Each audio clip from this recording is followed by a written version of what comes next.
In today's lesson, we are going to be looking at understanding the narrative techniques in the short story, The Two Grandmothers by Olive Sr. Let's begin. The narrative techniques used are plot structure, the narrative form and structure, the setting, characterization, the narrative voice, imagery, irony, and contrast. Let us look at our first narrative technique.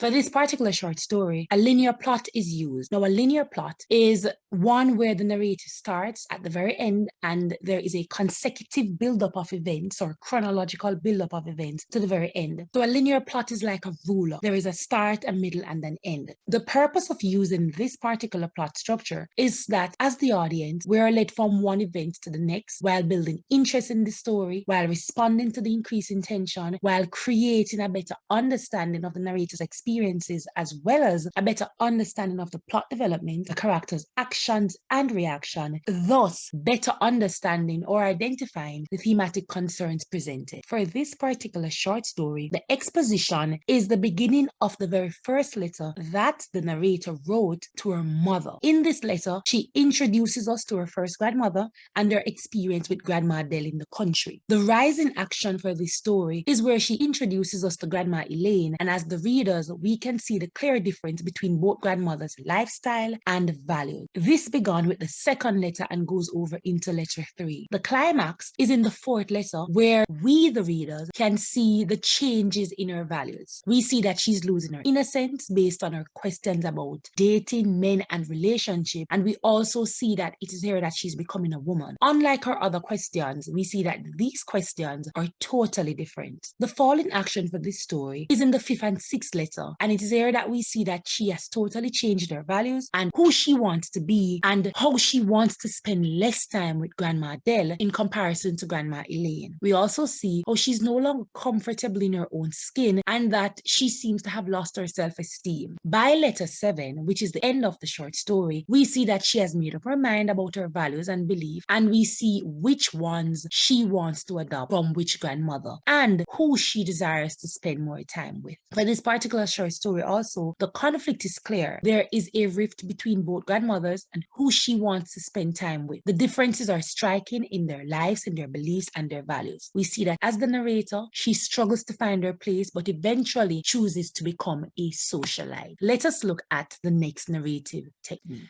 Form and structure. Now, the form is an autobiographical short story. As an autobiographical short story, it means that we expect to see and hear the narrator's personal experiences. We expect to see that the story is written using the first person point of view. We expect to see pronouns like I, me, and my. It is also written in a chronological way and contains subjective details which are based on personal feelings and opinions. The narrative structure. The story is divided into different parts based on the letters written by the child narrator. This form of writing, which is letter writing, letters to the mother, is seen as a personal form of communicating. As such, one expects to see personal and sensitive details about issues, whether about her or others, which we have seen. This also helps to highlight the setting of the story, as it is clear that the fact that she's writing a letter means that it is in a time when technology was not as advanced as it is now. Using letters also show the timeline that transition from childhood to adolescence. Notice that as the narrator matures, the length of letters decreases, her style of writing, and even her use of vocabulary, particular words that she uses. For example, in the beginning, she uses mommy quite often. Now, mommy is a more affectionate term, and we can say that this is used by babies or even smaller children. We can associate this with people who live in the rural area. This could be the case because the narrator spends so much time in the country with her grandma Adele and with her friends. As such, it would only be natural for her to adopt words and phrases from people whom she admired, like Pearlie. Now, as she got older, the word mummy or mommy was replaced with the word mom. And we can see that this is now a transition from her being in the country to the city when she spends time with Grandma Elaine. And notice also that even the spelling changes and the word is now shortened from mummy to mama.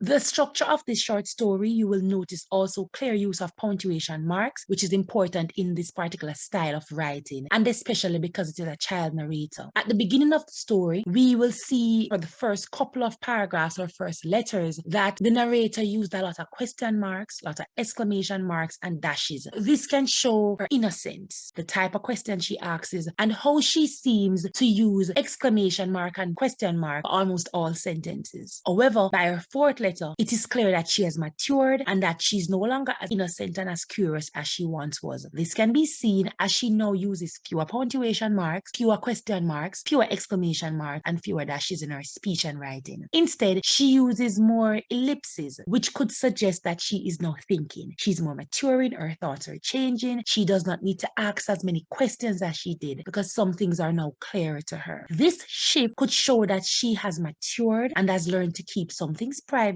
instead of always seeking answers. As such, we're forced to fill in the blank about a lot of these information that she's left out. Now, this helps to not just add intrigue to the story, but also shows that as the structure changes, so does the narrator. In our final letter, we are introduced to a teen voice, whilst in the beginning, we were introduced to a child voice. In this communication, we get fewer questions about concerns about how she fits into the adult world, who she wants in her circle, and why. We also get more about her desires and thoughts about herself based on the views of others in society or those around her. In this teenage voice, the few questions that she asks shows her bid to mature, that she's no longer confident as she was as a child, but now has internal struggles about herself, about her hair, about her skin color, and her place in society. The questions also show that her values have changed. These include what she deems important and why, and the struggles between her values between her two grandmothers, the traditional way of living and the modern way. Let us look at another narrative technique, the setting. The story is set in the 1980s. We see that there are three different settings. There is rural Jamaica, and in rural Jamaica, this is Grandma Adele's house. This is the first setting that we are introduced to as readers. She says, Grandma Adele lives in a pretty little house with white lace curtains at the windows and white tablecloths. Now, in her yard, we can see that there are different animals to be found, like baby chickens, turkey, and even pigs. Her house is described as nice and cozy and dark and cool. She has no electricity or running water and has many pictures of her, the narrator's father, on the wall. She also has pictures of herself as a young girl and her father as well. Now, within her community, there is a church which she attends. This is what Grandma Adele's environment looks like. Let us look at Kingston, urban Jamaica, where Grandma Elaine lives. Now, although there is not much that is given about Grandma Elaine's environment or setting, we see that what we can assume is that it is lavish. She has electricity and there is modern technology is there. So one can assume what the homes would look like, what inside the homes would look like. She also talked about some of the things that Grandma Elaine had and the cars that her boyfriends drive. So we can assume what the area would look like. The final setting is in Miami, Clearwater. That's where her cousins live, Jason and Maureen. Let us now look at another narrative technique, characterization. The narrator is a dynamic character, Grandma Adele, and Elaine round characters, and all other minor characters in this short story can be seen as flat or static characters. So for you to get a full explanation of characterization as a narrative technique, check out our previous video. I'll put a link for you in the description box below. Don't forget to subscribe to this channel while you're here, like this video, and leave your comment. Let us move on to the narrative voice as a narrative technique.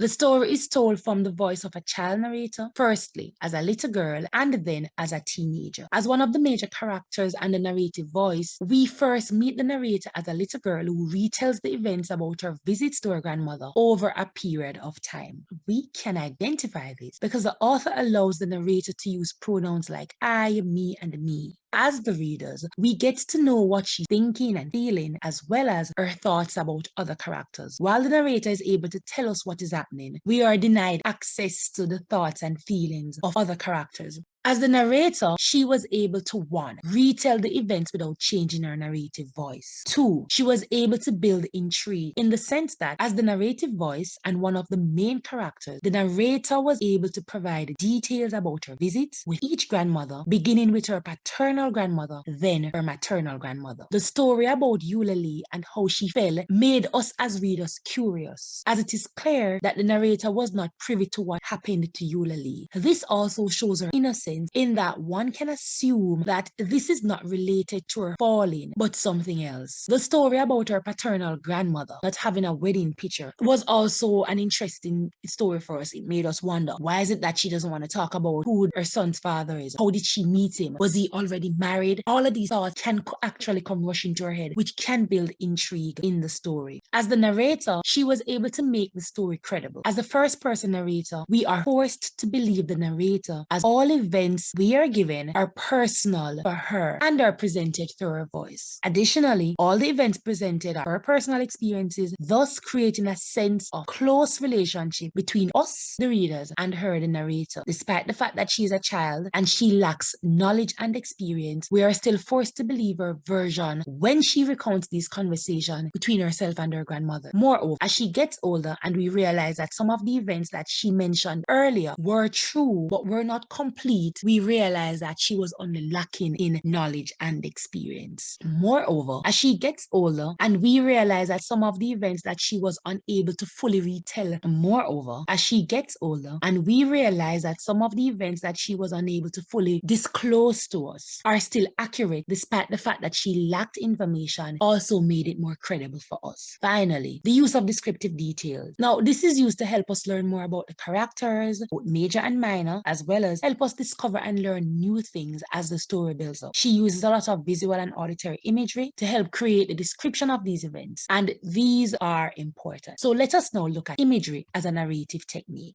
Both visual and auditory imagery was used throughout the story. Visual imagery is used throughout the story as the narrator offers us a description of both grandmothers' lives. In her first letter to her mother, she tells us about how Grandma Adele's house looked. She says, "Mummy, I really like Grandma Adele's house. It is nice and cozy and dark and cool inside, with lovely big picture frames." She also described other aspects of Grandma Adele's house and what it is like inside and outside. Later, she described Grandma Elaine's life and highlights her makeup, her perfume, and even cars that she lives in. This shows us the clear difference between how the two grandmother lives. Another aspect of visual imagery is how she paints the picture of the events, like Pearlie getting touched by the mailman, Pearlie taking care of her siblings, the conditions of the church, the street in which her grandmother lives, Grandma Elaine's image of Grandma Adele, plus many others.